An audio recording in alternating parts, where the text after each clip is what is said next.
Hello hello check hello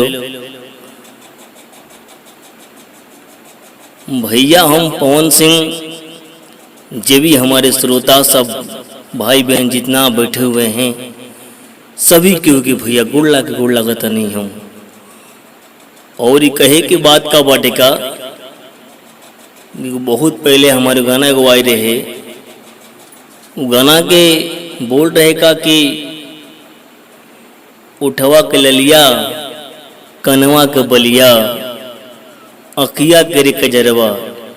जो हमारे गोलू भाई हैं वही गाना ये गाए हैं और मेरे भाई ने जो मेरे गाना जो गाया है मैं खुश हूँ। तो चलिए मैं उस गाना को मैं गाता हूँ। उस गाना का बोल का है, हाँ उठवा के ललिया और कानवा के बलिया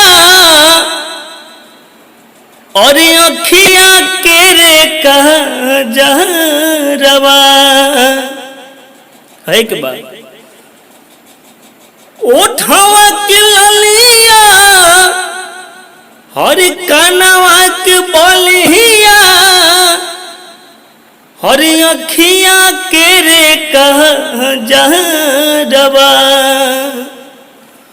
लोहर लाला की ओर हनिया रनिया और मजा लेता काली रे बादरवा।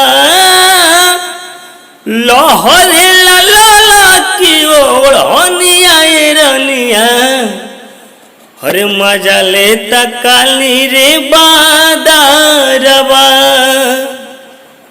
एकरा आय का बटेगा अरे हौसलू तो लागे केहू देत हो खनेवता और जिंदा जवानी बनौले रहे देवता।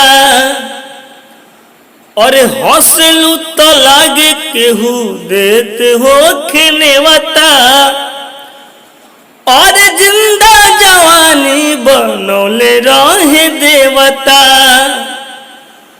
और मोरनी के चलिया और लिखेला कलिया और सबे रस चूसे रे भंवरवा।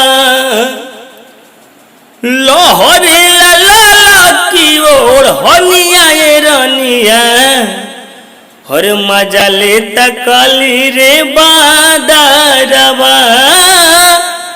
लोहर लाला की ओर हनिया रनिया हर मजा लेता काली रे बा